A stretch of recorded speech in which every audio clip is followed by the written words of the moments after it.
Trying to get punchy, modern drum sounds in your mix can often take a lot of trial and error.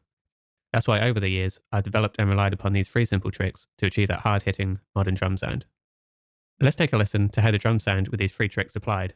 I'll break down each one individually so you can create your own hard-hitting drum mixes. But before we start, I recently joined Sage Audio's mixing and mastering membership, and it's worth checking out. For signing up, you'll receive 10 pre-mastered songs with your own dedicated mastering engineer, unlimited mixing feedback, and in-depth audio courses so you can get your mixes sounding like pro songs fast. But more on that at the end of the video.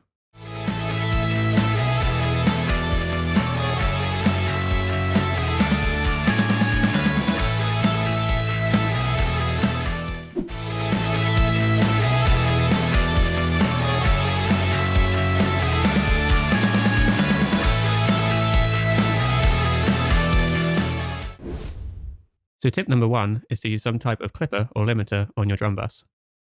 But the trick here is to use it to help color and shape the drum sound, instead of simply controlling the incoming peaks of the drum transients. And the fun part here is that you can try out a whole bunch of different clippers and limiters until you find the right one for your mix. I really like the Waves L1 for this because it has a grainy, distorted characteristic to the plugin when pushed too hard, that I think lends itself well to a modern drum sound. So to clip your drum bus, simply place your favorite limiter or clipper at the end of the plugin chain, and bring the threshold down until you're seeing a decent amount of attenuation. The idea here is to be aggressive to impart the plugin's distortion into your drum sound. So don't be scared when looking at the meter thinking you're overdoing it, because that's really the point here. So now with this clip sound roughly level matched, we can hear the before and after of this effect.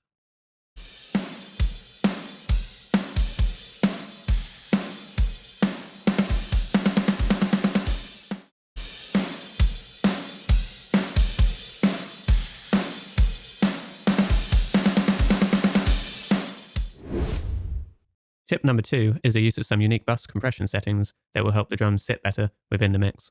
Here's a quick A/B of the mix with and without this bus compression trick first.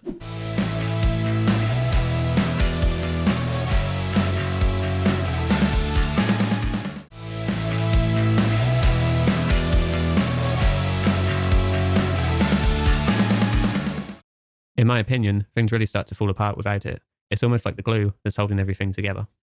Now the way I like to set this up is on an instrumental bus, which means sending every track in your session to one single fader and then placing the compressor on this track.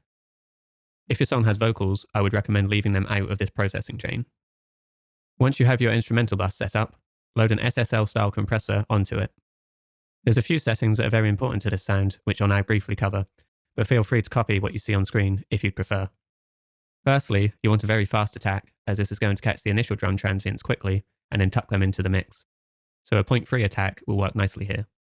Then you want to set the release to the quickest setting, which is 0.1 on this compressor. Again, this is so the compressor has enough time to recover and react to the incoming drum transients. Next, you'll need a ratio of 4, as we want to have a decent amount of gain reduction happening once we start to bring the threshold down. And lastly, one of the most important settings is the high pass filter sidechain. This will drastically alter the way the drums pump in the mix, and it's really about finding the sweet spot for your specific song. Typically, you don't want the compressor to react to the subfrequencies of the drums, so setting the sidechain filter around 50 Hz is a good starting point. Now, let's slowly bring the threshold down and concentrate on how the drum sound changes when we do this. Focus on the snare specifically, as this is the one instrument that will be most affected by this compression trick.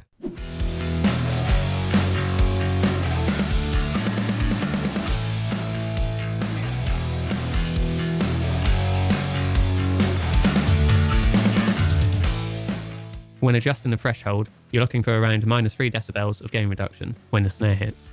So for this mix, right around -23 dB is sounding good.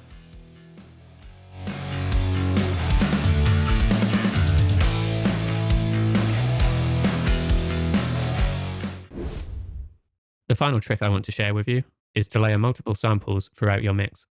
More specifically, I find this to be really effective on the snare drum. The idea is to find different samples and layer these underneath your main snare sound at various points throughout the recording. For example, this song starts out with a snare being played on the 2 and 4 of each bar. So here I've added a second snare sound, which is a little more boxy and round sounding to help beef up this section.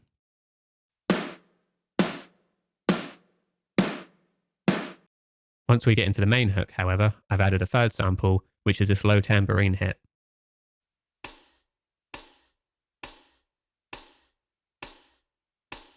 This really complements the two previous snare sounds and helps to add a longer tail to each snare strike.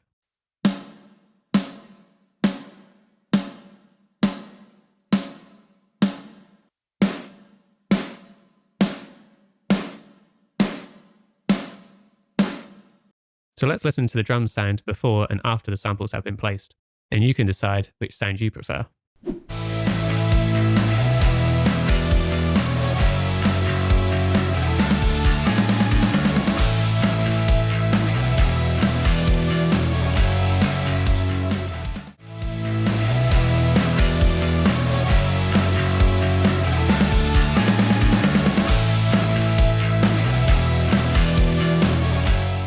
As I mentioned earlier, if you want to improve your mixes and masters, then I'd highly recommend checking out Sage Audio's Mixing and Mastering membership. For signing up, you'll receive 10 free mastered songs with your own dedicated mastering engineer, unlimited mixing feedback, and in-depth courses so you can get your mixes sounding like pro songs fast. Not only do you get your mixes mastered by your own dedicated professional mastering engineer, but they also provide you with in-depth audio education courses and multi-track sessions for mixing practice so you can learn how to create your own pro mixes and masters. Additionally, the membership offers you unlimited feedback on your mixes from Sage Audio engineers and community members prior to having them mastered. This is highly valuable, giving you access to a large community of producers and engineers, all of whom can provide you with quick feedback on what could be improved first before your track is professionally mastered. Also, being able to hear how a professional masters your track first is a great way of improving your own skills, so getting 10 free mastered songs when joining, plus 5 additional free mastered songs every month, is really going to pay for itself. So if this sounds like something you'd benefit from, and I'm sure you would, use the link in the description to get a 70% discount on the membership, which brings the total cost down to just $15 per month.